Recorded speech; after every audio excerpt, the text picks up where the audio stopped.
사실 이게 저희끼리 걷어보자 한다고 되는 건 아니죠. 예, 그러니까 왜냐하면 이 개인적 결단보다는 더 큰 어떤 그 시각에서의 제도적인 뒷받침이 필요한 부분이기 때문에 어떤 면에서는 제가 여러분한테 오늘 자리 하나씩을 좀 드리려고 그래요. 우리끼리만 하는. 네. 글쎄요, 뭐 육아와 생산노동 통합형 정책 장관? 예, 있어 보여. 이름 있어 보이죠? 네. 예, 이런 자리 하나씩 드려야 될지 모르겠지만 제가 강의를 진행하는 동안 저 혼자 하는 강의가 아니라 막 좋은 아이디어나 이렇게 생각이 있으시면 얼마든지 휙휙 치고 들어오셔도 괜찮고요. 저희끼리 이렇게 나누는 동안에 또 어떤 면에서는 저희들 의견을 들으시고 진짜 국회 차원이나 나라 네. 차원에서 좋은 결정들을 내려주시면 정말 감사한 일이죠. 네, 맞아요. 저희가 근데 진짜 책임 있는 정책을 끌어내시는 분들이 내놓는 정책을 보면 약간 좀 황당할 때가 있어요. 아니 어떻게 저런 생각을 하셨을까 이런 생각. 예, 그렇죠. 그러니까 왜 그러신 걸까요? 도대체 왜? 네. 막 이런 생각이 드는데 어떠세요? 그 들었던 정책 중에 제일 황당했던 거 기억에 남으시는 거 혹시 있으세요? 아이 많이 나면은 그 돈을 주는 지원금? 네, 지원금. 한 몇 년 전이죠. 저 서울에 있는 뭐 구청에서 여섯째 나오면 4천만 원 준다는 기사가 이렇게 공중파 메인 9시 뉴스에 나오는 걸 보면서 네. 순간적으로요. 난 무언가 여기 좀 잘못 와 있고 잘못 듣고 있나? 잘못 들었나? 예, 이건 내 꿈인가? 기록이신가? 이런 생각을 굉장히 했었어요. 왜냐면 아이 하나 낳고도 제가 아프거나 미치거나 하면서 막 정말 고통을 겪고 있는 상황에서 여섯째 6명. 6명을 3천만 원 낳아 받기 위해 3천만 6명을 원을 낳겠어. 받으려고 막 이러면서 이게 과연 저출산을 탈피하는 길일까? 막 이런 생각을 하면서 처음엔 되게 의아하면서 왜냐하면 그런 정책을 내놓으신 분들은 많이 배우신 분들일 거 아니에요. 네. 그래서 이게 뭐지라는 생각을 되게 가졌었어요. 네. 그쵸, 화가 나는 정책이지 않아요? 그 여자를 어떻게 보면 뭐 애 낳는 그런 걸로도 보는 것 같고. 그 전제가 있어서 그렇죠. 문화적인 전제죠. 네. 그러니까 여자들의 존재 목적은 네. 예, 저희가 저는 왜 화가 아마 났어요, 아마 가사. 굉장히 예전 강의에서 제가 성 아우구스티누스 뭐 이런 그 옛날 고전적인 텍스트들도 한번 읽어보고 그랬습니다만은 어떤 남자들의 전제 속에는요 여자는 그러니까 재생산 도구. 그러니까 출산을 위한 존재 이런 식으로 많이 생각을 하다 보니까 이제 그런 부분들이 많았던 건데 요즘 젊은 엄마들 입장에서는 화나시죠? 상상할 수 없죠. 예. 지금 제가 지금 뱃속에 기쁨이가 있긴 하지만 둘도 대단하고 또 우리 채령 우리 선생님 보면 어떻게 셋째를 낳으셨지 이런 생각 있잖아요. 그런데 여섯째면 이걸 곱하기 2를 해야 되죠. 그렇죠. 화이팅! 네. 이게 또 네. 연수가 또 길어지는 거잖아요. 여섯째면. 그렇죠. 그렇죠. 야. 그리고 중요한 건 돈의 부분보다도 이게 왜냐면 이거를 계속 자본주의 사회 안에서 금전으로 환산한다는 네. 게 관계 노동을 금전으로 환산한다는 게 일단 슬프고요. 맞아요. 그리고 한 아이에게 들어가는 그 시간과 에너지와 그 엄청난 심적 네. 그 노력들이 3천만 원으로 환산이 될 수 있는 것이 아닌데, 네. 그러니까 이제 안 키워보신 분들이 맞아요. 주로 정책을 하시다 보니까. 근데 아이를 자기가 낳은 자식을 자기가 키우는데 왜 나라가 지원해? 라는 생각을 가지신 분들이 계신데 그런 댓글 봤어요. 근데 정말 다음 세대를 길러내는 거거든요. 그러니까 정말 같이 고민하고 우리 사회가 어떻게 아이들을 키워낼까에 대한 고민이 있어야 되는데 너무 다 이렇게 개인 가정의 책임으로 다 돌리니까 낳기가 무서운 거죠. 근데 여러분들은 이미 오늘 이 방송에 한해서는 그 이제 일과 관계 노동 그 통합형 정책 장관님들이시기 때문에 네. 괜히 다른 사람한테 얘기할 거 없고 그러니까요. 우리가 세우면 돼. 우리끼리 네. 한번 세워보자는 얘기를 하는 네. 건데요. 네. 행복합니다. 예. 그래서 우선 제가 일종의 포문을 열기 위해서 제도가 얼마나 중요한가 하는 부분을 말씀을 드리려고 하는데요. 제가 읽고서 막 웃었던 그리고 많은 공감을 했던 그 주디스 워너라는 어떤 한 그 첫째 아이는 프랑스에서 키우고 둘째 아이는 미국에서 키웠던 한 여자 저널리스트가 쓴 그분은 이제 막 사회학적으로나 혹은 인문학적으로 분석한 건 아니고 자기 경험을 다 담담하게 써내려간 책이 있는데 책 제목이 좀 과격해요. 엄마는 미친 짓이다. 오, 오. 더 세네. 예, 예. 네. 그분이 이제 미치거나 엄마였던 네. 거죠. 그럴 수밖에 없죠. 일하면서 네. 아기를 키우려면. 근데 제가 이제 뭐 강조점이 엄마는 미친 짓이다라는 얘기를 하려는 게 아니라 제도가 다를 때 육아 경험이 어떻게 달라지는가 하는 걸 이 엄마가 체험한 거예요. 프랑스와 미국이라고 하는 그 예, 예. 제도가 공간에서 전혀 다른 공간에서 똑같이 같은 엄마가 아이를 키운 거죠. 네. 근데 첫째를 키울 때는 전혀 몰랐던 감정을 둘째를 키우면서 느끼면서 이건 뭐지? 하고서 놀라는 이제 그런 장면인데 프랑스에서 자기가 첫째 아이를 키우는 동안은요 아무런 갈등이 없었대요. 아기를 낳고 기르고 자기가 하는 일, 그러니까 저널리스트라는 자기 일을 하는 데 있어서 그 어떤 장벽이 없었다는 거죠. 제가 칸막이 얘기를 많이 했습니다마는 전혀 칸막이가 없었대요. 왜냐하면 혜택 자체가요. 거기 지금 프랑스에서는 그러니까 말하자면 5일 아기를 낳으면요 5일 동안 그냥 거의 무상으로요 병원에서 아주 편안하게 치료를 받을 수 있어요. 출산부터 5일을. 그런데 내는 돈은 정말 없어요. 와. 예. 그리고 그동안에 혼자 아기를 낳는 게 아니라 이제 왜냐하면 그 모유를 먹이는 경험이 되게 어려운 경험이거든요. 네. 낯선 경험이고 전문가 붙고요. 네. 도와주고 그다음에 이제 아이 어떤 식으로 앉는지부터 시작해서 어떻게. 근데 혼자서 아기를 앉는 게 아니라 계속 도와주는 거죠. 지원한 전문가들이 붙으면서. 그리고 이제 집에 갈 때쯤 되면은 상황에 따라서 개인적으로 그 타가모를 보내주랴 아니면은 어떤 그 공동으로 하겠냐 해서 그것도 역시 또 무상으로 지급이 되고요. 그리고 아이 한 명당 또 양육수당이 나오고요. 그리고 유치원부터 고등학교까지 완전 무상교육. 오. 그리고 이거는 정권이 바뀌어도 계속. 왜냐면 정권은 바뀌지만 아이는 계속 맞아요. 있잖아요. 맞아요. 예, 아이가 정권 따라서 왔다 갔다 바뀌는 건 아니지. 어디 나라 따라서 왔다 갔다 하는 거. 그래서 네, 근데 그런 상황이고 대학도 물론 거의 행정적인 비용 말고는 그렇게 막 그 천문학적인 숫자의 등록금이 아니고요. 물론 다 가는 것도 아니지만 그리고 무엇보다 중요한 게 바로 이 문화적 전제라는 건데요. 우리 언젠가 한번 그러니까 전업주부들 카페에서 이렇게 커피 마시면 마음 주고 막 이렇게 시선이 있다고 했는데 거기는요. 아기 엄마가 나되기를 하는 것 자체가 아무런 문제거리로 여겨지지 않는 거죠. 그러니까 소위 말해서 이기적이라고 생각하지 않는 문화가 있는 거예요. 와, 그러니까 엄마들이 그럼 느끼는 그 죄책감 이런 게 없는 좀 거죠. 그 없겠네요. 죄책감, 미안하다라는 감정이 없는 거예요. 왜냐하면 나는 엄마이기도 하지만 나이기도 하다는 게 너무 자연스러운 거예요. 근데 이게 문화적 전제가 무서운 게요. 이게 모두가 다 그렇게 생각하다 보니까 엄마들이 뭐 이렇게 일 끝나고 잠깐 쉬면서 차 마시고 하는 거를 너무 자연스럽게 즐기는 거죠.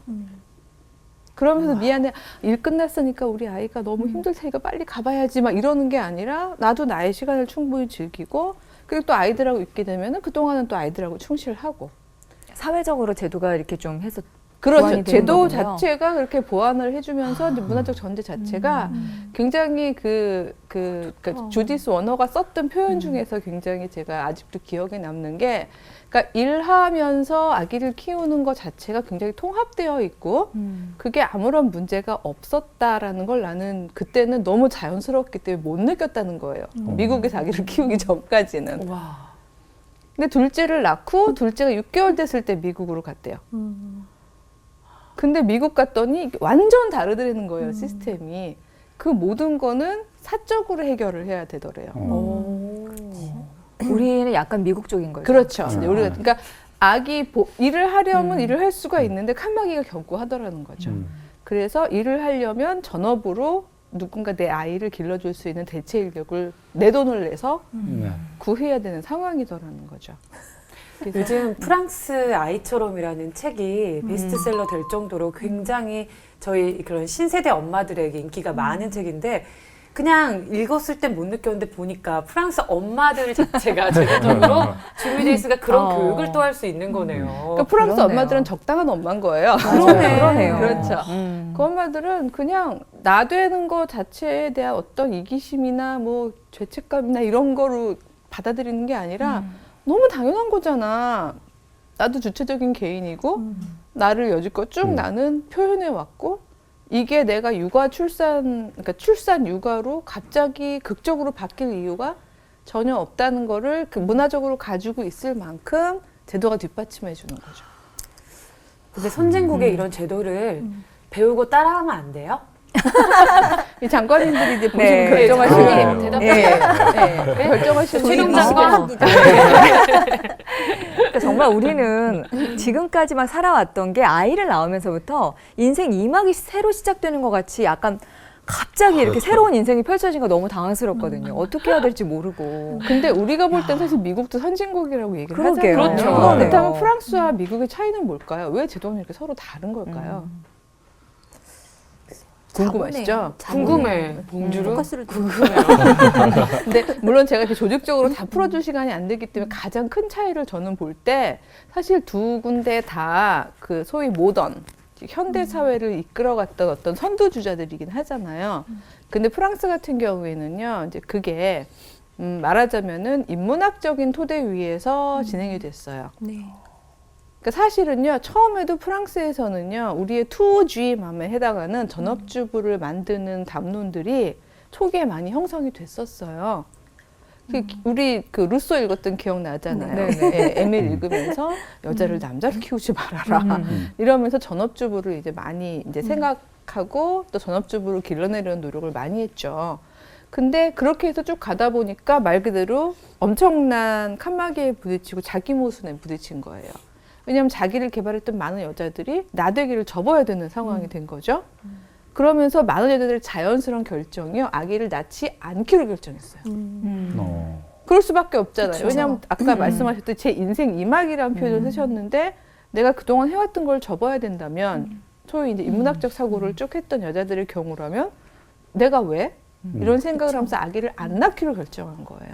어떻게 보면 그 상황이 지금 우리 대한민국 상황이죠. 너무 비슷해서 지금. 네네. 네. 그런데 이러면서 1990년대에요. 프랑스가 이 출산율이요 1.6%까지 떨어졌었어요. 맞아. 그러니까 사실은 프랑스가 우리보다 먼저 저출산을 느꼈던 거죠. 그러니까 저출산을 경험을 했었어요. 그래가지고 거기에서 먼저 그 위기 상황을 거치고 난 다음에 거기야말로 우리처럼 바닥을 치고 난 다음에 야 이대로는 나라가 없어지겠다. 이게 뭔가 제도적으로 바꿔야 한다. 이러면서 가졌던 이제 그 많은 운동들이 사실은 제도화되고 지금 오늘날의 프랑스를 만든 거가 되는 거죠. 그런 인식들이 윗분들을 땅땅땅 깨우치겠군요. 그렇죠. 제도가 중요한 것 같아요. 네. 중요해요. 그러니까 사실 프랑스가 1990년대에 맞닥뜨렸던 상황이 지금 우리가 겪고 있는 상황인 거예요. 네. 그렇네요. 그렇죠. 이 제가 이렇게 도표로 그러니까 도표가 아니라 도형으로 무슨 해봤는데요. 도형이에요? 이게 1960년대 우리나라 인구 분포가 안정적인 삼각형이었어요. 네. 그러니까 이렇게 삼각형일 때는요, 각종 연금 제도가 제대로 안전망이 될 수 있는 거죠.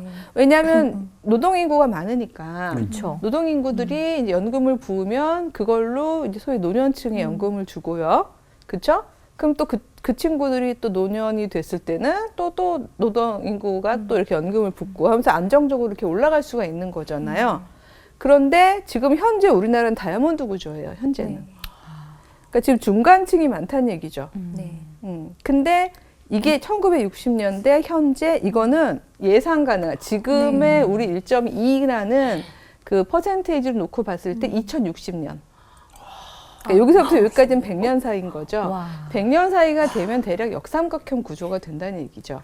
어떡하냐? 제가 아마 강의 초반에 네. 2016년부터 생산 가능 인구가 꺾인다라는 네. 표현을 드렸었는데 그렇게 되면 이제 정말 초고령 노인들이 엄청나게 많아지면서 적은 수의 청년들이 뼈 빠지기 일해서 이 노인들의 연금을 대야 되는데요. 도대체 될 수가 없는 상황인 거죠. 그렇죠. 네. 소만 일해야 되나?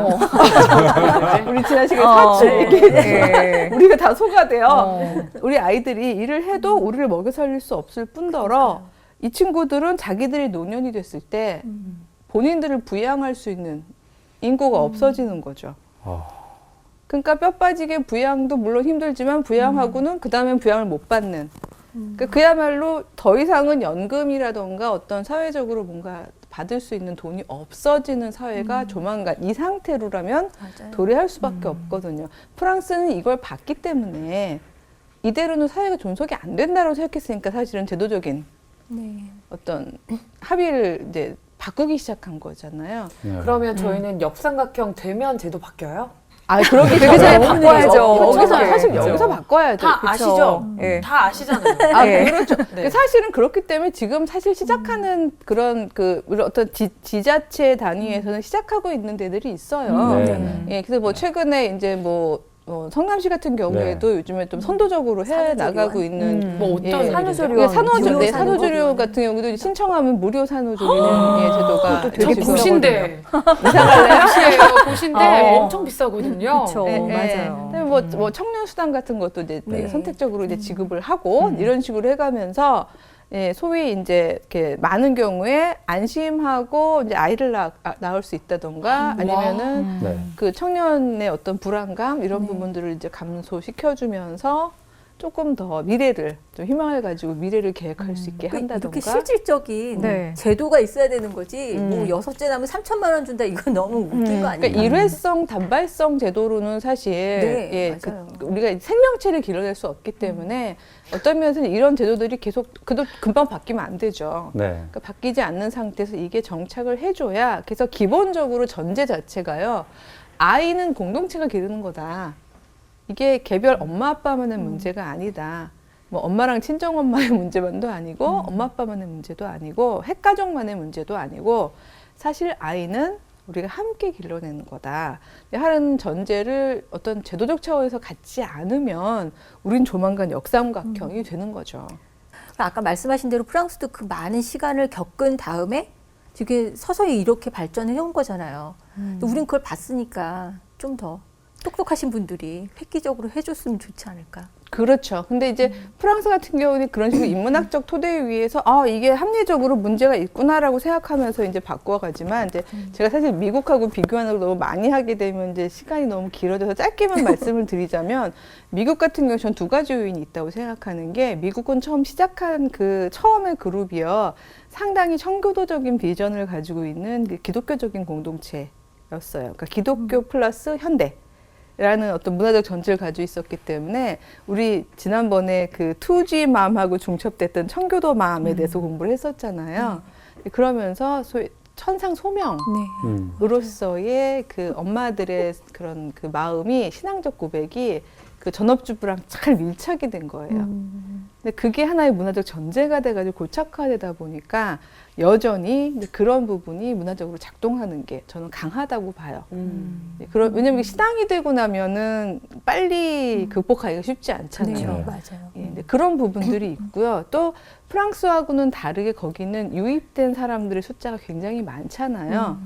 그러다 보니까 소위 이렇게 어떤 인문학적으로 계속 그러니까 말하자면 계몽주의 이후에 똑똑한 엄마들, 자기 주체성을 막 얘기하는 엄마들만 있는 게 아니라 다양한 층위의 엄마들이 많이 와 있고 여전히 전업주부가 더 의미 있다고 생각하는 엄마들이 많아요. 예, 그리고 이제 아이 다산, 왜냐면 특히 이민자들 경우에는 이제 행복한 나라에 와서 아기를 많이 낳아야지 소위 말해서 이 구조로 지금 가고 있지 않다는 거죠. 그러니까 훨씬 느끼는 불안감이 덜하겠죠. 프랑스보다는. 이런 어떤 나라마다의 어떤 차이들이 결국은 제도를 더 빨리 받아들이게 하느냐 아니냐 이런 차이를 가져오는 건데 중요한 사실은 우리나라는 지금 미국 구조보다는 지금 현재는 미국 구조로 가고 있지만 상황은 미국보다는 예전 프랑스와 같은 상황이라는 거죠. 그러니까 우리는 이제 빨리 제도적으로 우리가 이 부분을 건드려주지 않으면 안 되는 건데 프랑스에서 빠르게 그렇게 훌륭한 제도들이 정착될 수 있었던 데 가장 크게 기여했던 것은 기업과 나라예요. 네. 그러니까 나라 차원도 있지만 나라만 계속 나라가 무슨 뭐 돈을 막 찍어내는 것도 아니고요. 사실은 그 모든 게 결국은 경제적인 부분이 지원이 필요한 부분인데 기업이 도와주지 않으면 즉 회사 생산 노동을 할 수 있는 그 일터가 도와주지 않으면 어렵거든요. 그래서 아마 지난 시간에 개인적으로 이렇게 막 우리가 상상력을 발휘하고 있을 때 제일 답답했던 게 주희 씨 같을 것 같아요. 그렇죠. 예, 왜냐하면 뭐 전업주부들은 얼마든지 뭐 나를 표현하고 예, 그렇죠. 나의 꿈을 나중에 10년 뒤, 20년 뒤에 발휘하기 위해서 천천히 가고 충분히 가능한데 우리는 그게 당장의 전투잖아요. 그러니까 이게 기업이라는 게 어떤 이익을 추구해야만 하고 또 그리고 이익이 나야 또 월급을 줄 수 있고 이렇게 돌아가는 거기 때문에 물론 좋죠. 가정 다 병행하면 좋겠지만 그렇게 하면서 가능할까에 대한 그렇지. 생각이 좀 드는 아직까지는 거죠. 회의적이죠. 그러게 말이에요. 그래서 사실 지난 시간에는 제가 개인적 차원에서는 조금 덜 벌지만 관계노동을 할 수 있는 대로 이직을 한다. 뭐 이런 듣기에 따라서 네. 황당하다라고 네. 생각할 만한 제안을 했습니다만 실제로 이제 그런 선택을 하시는 분들도 있지만 그게 실천하기 힘든 상황에 있는 분들이 사실은 더 많다고 봐요. 네. 그럼 그분들의 경우에는 너 이직 못했으니까 그냥 할 수 없어라고 얘기하기에는 우리가 여전히 제도적으로 도와줄 수 있는 부분이 많다는 거죠. 네. 만약에 장관이 되신다면 그래서 기업들로 하여금 이런 것들을 하면 내가 뭐 세제 혜택을 주든지 아니면 여러 가지 면에서 유리하게 해주겠소 하면 그러니까 기업이 이렇게 하면 어떨까라는 제안을 하신다면 뭐 혹은 뭐 CEO도 좋아요. 그렇다면 어떤 것들을 상상하시고 싶으세요? 저희 여직원들끼리 모여서 그런 농담한 적 있었어요. 왜 군대 갔다 오면 뭐 호봉 이렇게 주잖아요. 그것처럼 아이 하나 낳을 때마다 호봉 하나씩 올려줍시다. 아이 뭐 육아수당 주는 것도 아닌데 그리고 엄마들이 아이를 낳고 키우면서의 그 경험들이라는 게 사실 사회생활 하면서도 도움이 되는 것 같다는 생각은 좀 들거든요. 그래서 저희끼리 뭐 그런 농담을 한 적은 있는데 그거 외에도 제가 생각하는 거는 기업 자체의 제도를 바꾸는 것도 그렇지만 기업의 문화적인 전제들을 바꿔내는 거 그건 좀 같이 모여서 할 수 있지 않을까 그런 생각이 좀 들어요. 첫 번째 거 하는 데 있어요. 아 있어요? 네, 정말요? 일본. 아 일본. 예, 일본의 경우 사실 일본이 선진국이라는 게 아니라 우리보다 조금 더 빠르게 문제에 노출돼 있는 거거든요. 그래서 2010년도 이후에 지금 빠르게 일본에서 심지어 육아 휴직이란 말을 쓰지 말자는 운동을 하고 있어요. 왜냐하면 육아는 휴직이 아니다. 육아는 또 하나의 노동이다. 그래서 육아 노동이란 말을 쓰고요. 그다음에 육아 노동은 아빠가 하든 엄마가 하든 그걸 하게 되면요, 그러니까 소위 군 가산제 이제 그 점수처럼 육아를 선택하는 거에도 가산점을 줘야 된다. 뭐 이런 이야기를 하기도 하고 심지어 그런 체험을 했던 고위 공직자 출신의 남자들이 모여서 육아 정책을 논하기도 해요. 되게 농담으로 한 얘기였는데. 아, 예. 그게 그 농담. 네. 왜냐면 그게 사실은 되게 구체적이고 실질적인 거거든요. 그러니까 사실 어떻게 말하면 경험을 한 사람들이 가장 구체적인 맞아요. 정책을 내릴 수 맞아요. 있는 거거든요. 그래서 그렇게 실제로 아이를 길러본 사람들이 정책을 만드는 운동들을 사실은 하고 있고 그래서 진짜 괜찮네. 왜냐하면 우리가 이제 문화라는 건요. 우리가 합의하기 나름인 거거든요. 그래서 사실 뭐라고 애 하나 길렀다고 점수를 주자고? 맞아요. 이거는요 마치 우리가 아주 옛날 사회에서 뭐라고 인간은 뭐 만인이 평등하다고 맞아요. 이렇게 생각했던 양반과도 어떤 면에서는 같을 수 있는 거죠. 이거는 우리가 그렇게 합의를 하게 되면 합의가 되는 거거든요. 왜냐하면 육아는 저는 솔직히 학위 받느라고 공부도 해보고 아기도 키워봤습니다마는 아이 키우는 게 훨씬 어려워요. 맞아요. 저는 고백하건데 저보고 아기를 앞으로 2명을 더 키울래? 학위를 2개 더 할래? 그럼 그냥 학위를 2개 더 하면 옛날 속담에도 애 볼래 반일할래 하면 반일하시면 되잖아요. 그러니까 정말 어려운 일이거든요. 근데 그 일을 하고 선택하는 엄마들을 혹은 아빠들을 점수를 안 줄 수가 없어요. 그래요, 사실은. 맞아요. 예. 저 7년 아기 보고서는 그 인터뷰할 때요. 이제 입사를 하기 위해서 인터뷰할 때 경력 쭉 쓰는 란에 그 7년은 쓸 게 없는 거예요. 그렇잖아요. 그쵸. 몇 년도에 뭐하고 몇 년. 네. 그거 7년은 쓸 게 없잖아요. 비워놔 아무것도 할 말이 없으니까. 그렇다고 애를 키웠음 이럴 수는 없으니까 비웠는데 아니나 다를까 딱 그 질문이 들어오더라고요. 1999년부터 2005년까지도 노셨나요? 딱 이렇게 얘기를 하시는데 가슴이 너무 뻥 아, 이력서를 내셨을 때? 예. 왜냐하면 저희 2005년도부터 이제 조금씩 파트타임으로 가르치기 시작했는데 그러기 위해서는 이제 이력서도 내고 인터뷰도 하고 그래야 되잖아요. 시험도 보고. 근데 이 경력 비는데 이 부분이 노란나는 표현을 쓰시는데 뭐라고 대답하셨나요? 그러니까 저는 거기서 엄청 화났겠다. 조금 당당했어요. 네. 저 육아 노동을 했는데요. 라고 딱 얘기를 이제 드렸는데, 물론 이제 그게 좋게 평가받지는 못했죠. 뭐? 예, 근데 왜냐하면 그 문화적 전제가 그런 거죠. 육아 노동은 그 노동이 당연한 거. 아니다. 내지는 뭐 하위, 왜 제가 두 가지 반응이 있다고 생각했죠. 전문가로서의 전혀 도움이 못 되는 노동이다 이렇게 생각을 하는 건데, 저는 그래요. 많은 정책 결정자들이 그 관계 노동에 참여해 보신 분들은요, 다른 결정을 하실 것 같아요. 맞아요. 심지어는 그 왜 청년들 데려와서 일 시키는 것도요, 그 예쁜 애들을 3개월, 6개월 단발로 그렇게 쓰고 버리는 결정은요, 그거는요, 관계 노동을 해본 맞아요. 임직, 그러니까 원래 고위 관리들은 도저히 못할 것 같아요. 어떻게 인간을 쓰고 버려요. 맞아요. 그래서 청년들은 아예 그런데요. 부장급 인턴이 있대요. 계속 인턴만 해서. 그래서 예, 그래서 자기들끼리 난 부장급 인턴이야. 그러니까 웬일이야. 10년째 인턴만 해. 뭐 약간 이런 식으로. 그래서 그 소위 요즘에 이제 임금 피크제 얘기가 많이 있습니다만은 이제 그렇게 되고 나면 결국은 그 남는 그 어떤 비용으로 그만큼의 안정적인 청년들을 데려오는 게 아니라 그 돈으로 굉장히 빠르게 돌릴 수 있는 이제 네. 사람들을 쓰는 제도로 갈까봐 저희가 걱정을 많이 하고 있잖아요. 근데 어떻게 보면 이런 결정들이 관계 노동을 해보지 않으신 분들이 책상에서 내리는 결정이기 때문에 그렇지, 관계 노동을 하셨던 분들은 그렇게 못할 것 같다는 거죠. 왜냐하면 다 내 아이 같은데.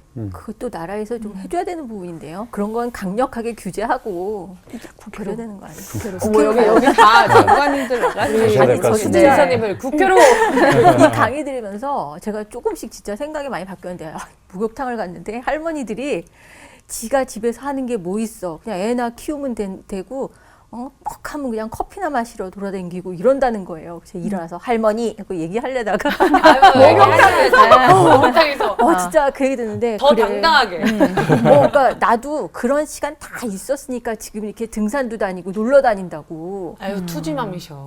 그러니까 그 며느리들의 어떤 이런 시련이라든가 이런 생각하는 것조차도 뭐에 여기저기 맡겨놓고 커피 마시러 놀아다닌다고 얘기하시니까. 근데 어떻게 보면 이제 그 투지맘 혹은 이제 1세대 네, 부모님들에게도 희망은 저희가 가져야 되지만, 그분들이 그렇게 이제 오해를 하시는 건 어쩔 수 없는 또 부분들이 있는데요. 중요한 건 사질에도 우리가 계속해서 미래 세대를 향해서 이제 우리가 자꾸 바꿔나가야 되는 부분들이 필요하죠. 그래서 저는 육아 친화적 기업을 만드는 여러 가지 그 어떤 제도적인 발상 중에서 하나는요, 그게 대기업 다니면 얼마든지 대기업 안에, 네. 그리고 중소기업에서 혼자서 다 할 수 없으면 그 몇 지역별로 개 회사. 연대를 해서라도요, 충분히 왜냐하면 전근대 사회에서는요, 모든 생산 노동은요, 육아와 병행됐었어요. 한 공간 안에서.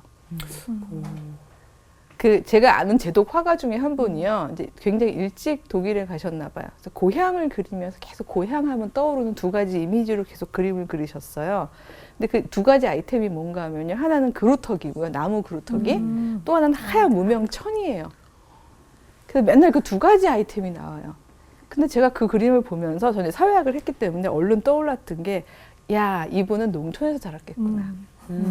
그리고 엄마가 밭농사를 하시면서 왜 2살, 3살짜리 왜 멋모르고 막 뛰어다니면은 그거 어떡해요? 근데 부드러운 무명천에 이렇게 X자로 아기를 묶어서 그루터기 이렇게 묶어놓고 요 정도 거리 되게 두면 이제 아기가 자유롭게 돌아다니면서 막 이렇게 풀벌레랑 놀기도 하고 이제 엄마랑 얘기도 하고 흙도 주워 먹고 이제 이런 동안 엄마는 이제 밭일 하시면서 뭐 아가야 뭐 이렇게 얘기해.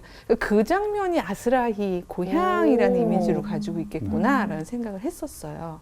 근데 그 얘기 그 70, 80대 어머니들한테 가서 하잖아요. 그럼 바로 반응 나오세요. 그러게요. 아, 저는 재봉틀 다리에 묶고서 삭바느질 했어요. 뭐 이런 식으로 있고요. 네. 예, 저는 뭐, 그러니까 다 묶고 하신, 왜냐면 그때는 노동도 하고 아이도 봐야 되기 때문에 사실 진짜 힘드시긴 했죠. 진짜 힘들었겠죠. 정말 그게 낭만적으로 우리가 그쵸. 낭만할 수 있는 건 아니에요. 힘들었어요. 하지만 효율성이라는 것 때문에 저희가 칸막이로 만들고 난 다음부터는 어느 순간 아이들은요, 일터로부터 사라져야 한다는 전제가 저희는 있는 거예요. 그래서 소위 회사에 출근하기 위해서 애들은 어디난가 맡기고 와야 된다는 그런 생각을 하는 거잖아요. 근데 저희가 발상의 전환을 조금만 달리 해보면요. 그래서 예를 들어서 1층에 카페테리아 대신에요, 한 공간은 그냥 아이들, 그 회사 뒤집어 아이들을 놓죠. 충분히 모아놓을 수 있는 공간들을 만들어 놓으시면 사실 대기업이 요즘에 이제 그런 아이디어들을 가지고 시작을 하는데 시작은 하는데 충분하지가 않아요. 맞아요. 그 대기자들이 막 1,000명, 2,000명씩 몰리고요. 엄청 그래요? 좋대요. 좋긴 엄청 네. 좋은데 이제 다 못 들어가는 거예요. 그러니까 항상 대기만 하고. 그래서 대기하다가 아기가 초등학교를 간다고. 그렇죠. 예, 근데 이런 일들이 생긴다고 그러는데, 그러니까 충분한 숫자의 그 이제 그런 공간이나 인력을 확보해주고, 네. 그리고 그런 기업들에게 뭐 나라에서 아까 얘기했던 뭐 세제 네. 혜택을 준다든지, 사실 프랑스도 그런 식으로 한 거거든요. 그래서 좀 더 그런 기발한 아이디어를 내놓는 회사들에게 여러 가지 혜택을 주게 되면은 이제 왜 우리나라는 참 창의적인 아이디어 많잖아요. 네. 충분히 내게 될 거고요. 근데 제가 생각했던 한 가지는 그런 거죠. 그거를 소위 우리 왜 상위 그룹이 내려와 준다는 표현처럼 우리 이미 다 아기 키웠지만 자리에 있는 분들 중에서 예를 들어서 우리 그때 너무 힘들었지라고 생각했던 결정권이 있으신 분들이 충분히 결정만 해주시면 그런 공간을 만들어 주시면 솔직히 저희 뭐 솔직하게 고백하건데 회사에 있는 시간 동안 계속해서 일만 하진 않잖아요. 그러신가요? 숨도 안 쉬고 계속 일만 하시나요? 아니잖아요. 뭐 숨을 쉬어요. 잠깐 커피 타임도 있고 네. 그렇잖아요. 네. 사실 30분 왜냐면 엄마들한테 아빠들한테 30분도 굉장히 큰 시간이거든요. 그러니까 30분 출근 늦춰준다든지 아니면은 그 1층에다 아이들 맡겨놓게 되는 경우에는요, 점심시간을 30분만 늘려주셔도요, 내려가서 아이들하고 같이 밥 먹을 수 있거든요. 그렇죠? 그렇구나. 그리고 그럼 아이들은요, 안심해요, 일단 정서적으로. 우리 엄마 아빠가 일하고 계시지. 그리고 뭐 예를 들어서 뭐 4, 4분기에 한 번씩은 직장 엄마 다니시는 일 체험하기 뭐 이런 거 올라갔다 와도 되고. 왜냐면 그렇게까지 방해 안 되거든요. 그것도 기왕이면 상사분이 예를 들어 손잡고 올라가서 뭐 아가야 뭐 니네 엄마는 여기서 일하신단다 하면서 나한테 맨날 혼나지 뭐 왜냐면 안 불안하거든요. 우리 엄마는 여기서 이런 일을 하고 있구나. 그리고 1층에서 기다리고 엄마도 시간 날 때마다 잠깐 가서 얘기하고 있는 게 자연스러운 문화가 그러니까 되고. 같이 출근하고 아이들도 정서적으로 안정되고. 그렇죠. 그래서 저는 글쎄요, 이게 특정 기업을 얘기하게 되는 게 적절한지 모르겠지만 제가 언젠가 한번 구글 코리아라는 데 특강을 갔었어요. 그래서 거기 엄마들이 초청을 하셔서 갔는데 제가 깜짝 놀랐던 게 거기는 일과 놀이가 칸막이가 없더라고요. 공간 배치를 왜냐면 거기 창의적인 일들을 많이 해야 되는 데다 보니까 칸막이를 걷었어요. 그래서 그 왜 소위 회사로 상징되는 그 큐비클들 있죠. 칸막이가 다 없고요. 딱 트인 상태에서 심지어 당구대도 있고요. 와인 마시는 바도 있고요. 무엇보다 멋진 게 카페테리아가 회사 안에 있더라고요. 한 층 안에. 그래서 일하다가 밥도 먹고 놀기도 하고 생각도 하고 쉬기도 하고. 그래서 굉장히 좋은 통합형 공간인데 문제는 엄마들이 원하는 건 뭔가 하면요. 그 안에 왜 아이는 들어올 수 없는가? 라는 질문을 이제 하기 시작했고 이제 그래서 이제 저를 불렀던 것 같았어요. 왜냐하면 그 카페테리아에서 음식이 넉넉하더라고요. 그래서 늘 점심도 드시고 저녁도 드신대요. 물론 남은 건 싸가지고 갈 수 있대요, 집에. 근데 이 엄마들의 이야기는 그거예요. 싸가지고 갈 시간이 없다는 거예요. 일을 해야 될 경우에 아이들은 집에 혼자 있는 거잖아요. 그래서 제가 거기 좀 높으신 분들이 있는 데서 좀 뻔뻔한 제안을 드렸었어요. 기왕이면 이 칸막이를 허무시는 김에 버스 한 대 두 대쯤 돌리셔도 되겠는데요. 그러면서 한 대는 유치원 학교 시간에, 한 대는 초등학교 학교 시간에 한번 돌리셔서 애들 좀 데려오시면 어떨까요? 왜냐면 그렇게 많을 것 같지 않은 거예요. 이렇게 규모를 봤더니. 그래서 애들이 한 공간에서 놀면서 엄마 아빠가 일하는 거 보면서 또 아이들 노는 거 보면 얼마든지 거기서도 또 창의적인 아이디어들이 있을 수 있는 거고 노는 건 애들이 제일 잘하니까. 맞아. 그러니까 점심 저녁 같이 먹고 얼마든지 가능하지 않을까요? 라고 얘기를 했는데 그 전까지 다른 어떤 통합형에 대해서 막 공감하시던 분들이 그 얘기를 하는 순간 눈빛이 매우 힘들어지시는 거예요. 많은 생각을 하시게 되겠죠. 그래서 칸막이를 다시 쳐. 이거 거기까지는 아닌데라는 게 표현들을 이렇게 하시는 걸 봤는데 엄마들은 굉장히 많이 공감을 하더라고요. 왜냐하면 여전히 그 엄마들은 그 칸막이를 넘지 못해서 힘들어하고 있는 엄마들이었거든요. 그런 기업에는 이제 정부가 그런 제도를 줘야 될 것 같아요. 왜냐하면 또 이제 여러 가지 책임이라는 게 있잖아요, 사람들에게. 그래서 기업에게는 이제 그 책임의 소재 때문에 또 선뜻 나서지 못하는 그런 게 있을 것 같아요. 네, 근데 그때마다 좀 용기가 없을 때마다 자꾸 이거를 생각하면 될 것 같죠? 그래서 우리는 이제 해야 되는 시점이 와 있고 네. 그렇다면 기존 조직들이 움직여줘야 되는 부분이 있죠. 그래서 저는 기업 문화가 여러 가지 면에서 많이 바뀌어야 한다고 생각을 해요. 그래서 제도적으로 그렇게 바뀌면 아까 제가 그 목욕탕에서 만난 할머니들도 요즘에는 이렇게 세상에 회사에서 이렇게도 해준다네 이러면서 좀 바뀌지 않을까 저도 그 생각이 그리고 있어요. 그 말씀하셨듯이 뭐 다양한 매체에서 이런 회사들이 몇 개가 있어요. 그래서 소개한 프로그램의 시청률이 굉장히 많이 나와요. 그렇죠. 왜냐면 정말 회사 안에 수영장이 있고 맞아. 그죠? 네, 그 네, 회사 네, 있잖아요. 그래서 제 남편한테 조심히 물어봤죠. 지금 하는 모든 일을 그만두고 저기 회사를 들어가면 안 돼? 그랬더니 저를 쳐다보면서 초등학생이 질문한 줄 알았다고. 정말로 저런 회사가 있다면 가면 안 되니까 안 뽑아 이렇게 얘기했지만 그렇죠. 막 수영장 있고 카페테리아 있고 그리고 거기서 첫 번째 조항이 가족 중심. 가족에 무슨 일이 있으면 네, 회사에다가 네. 문자만 남겨놓고 나가라.